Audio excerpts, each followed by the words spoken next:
여러분 안녕하세요. 오늘 8기 데이터 분석 입문 통계만 복습 영상 진행하도록 하겠습니다.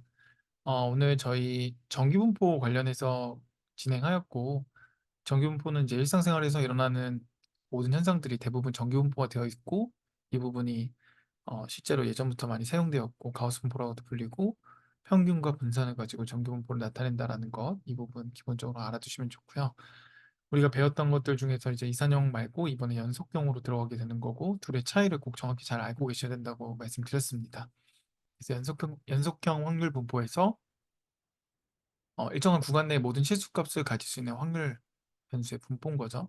값이 커지면 커질수록 이렇게 종 모양으로 예쁘게 만들어지는 것들, 그다음에 얘네들이 어떤 식으로 되어 있는지 밀도 함수나, 그다음에 여기 나와 있는 것들의 이해, 그리고 이게 1이라는 거, 그래서 특징에 대해서 얘기 드렸죠. 특징들 꼭 잘 봐주시고, 그다음에 얘가 이 평균 자체는 이동을 하게 되고, 이 분산 자체는 이 높낮이의 어떤 넓이에 대한 부분인 거고, 그리고 전기분포를 통해서 이제 우리가 이 평균이랑 표준 편차 등 이용해서 이상치도 볼 수도 있다라는 것도 말씀을 드렸죠. 그건 다 전기분포를 가정했을 때예요. 그리고 전기분포를 통해서 이제 0과 1의 이 전기분포가 결국에는 표준 전기분포로 만들어지는 과정인 거고, 이게 Z스코어를 이용해 가지고 표준화를 작업하는 거고, 이거에 대해서 수업 시간에 제가 계속 이거 부분 얘기 드렸죠. 그래서 이미 다 아실 것 같아서 이 부분 꼭 한번 확인해 주시고요. 그 다음에 이렇게 치우쳐진 분포를 전기분포로 만든다는 게 아니라는 거 꼭 잘 확인해 주셨으면 좋겠습니다. 그 다음에 표준 전기분포를 면적 계산하는 방법들도 Z스코어를 가지고 한다라고 얘기 드렸고, 얘를 통해서 이걸 찍어가지고 이 면적을 계산한다라는 거, 이 부분 꼭 알아두시면 좋고요. 그래서 이것도 같은 내용이고, 면적을 바라보는 게 양측으로 볼 수도 있고 단측으로도 볼 수 있는데, 어쨌든 중간 반으로 나누면 0.5, 0.5, 1이니까 이 부분도 알아두시고, 이렇게 면적을 통해서 계산하면서 나중에 기강력이나 이런 것들, 뭐 유의 수준 이런 것도 다 확인할 거라 꼭 전기분포에 대한 부분 꼭 잘 이해를 해주셨으면 좋겠습니다. 그리고 아까도 말씀드렸지만 실내 구간 95% 우리가 흔히 말하는 이 구간에 대해서 어떤 식으로 그 Z값이 되고, 이걸 통해서 이제 우리가 그 꼬리 면적에 대한 부분과 Z값 범위에 대한 것도, G값에 대한 것도 이해를 해주시면 좋겠고요. 그 다음에 얘네들이 표준 전기분포 되기 전과 된 후죠. 하지만 면적은 같다라는 것도 놓치면 안 될 것 같습니다. 그럼 이제 코드로 돌아가서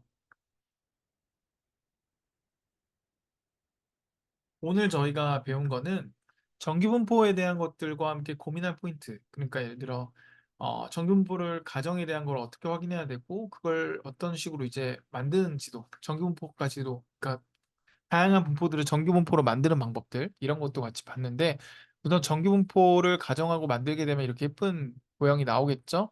그래서 이걸 가지고 전기분포를 바라보는 게 외도 첨도 계산했던 방법, 그 다음에 큐큐플라 가지고 이제 그림을 그려보는 거, 그 다음에 샤피로 가지고 전기분포 테스트했던 거, 그 다음에 전기분포가 아닌 다른 분포들은 어떻게 되어 있는지, 뭐 균등분포나 이런 것들은 이렇게 떨어지게 되죠. 값도 다르고.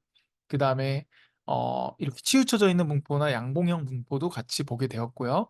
그래서 이런 것들을 중에서 우린 치우쳐진 분포를 보고, 이 분포를 이제 변환하는 것들은 수업 시간에 다 완벽히 다루진 않았지만 여러 가지가 있지만, 로그 변환을 통해 가지고 간단하게 기존의 값들을 로그로 분포를 만들었죠.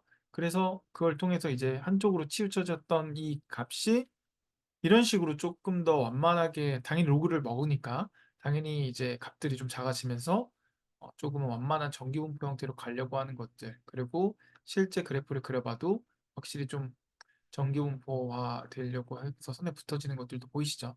그래서 이런 것까지 보면서 전기분포에 대한 것과 전기분포를 가정하고 그걸 코드로 확인하는 법, 그리고 전기분포를 변환하는 법, 그럼 나아가서 이 전기분포라는 거를 가정했을 때 분석이나 이런 것들이 다 가정이 되어 있는 거라서 이 부분까지 꼭 잘 이해하시고 복습하시면 좋을 것 같습니다.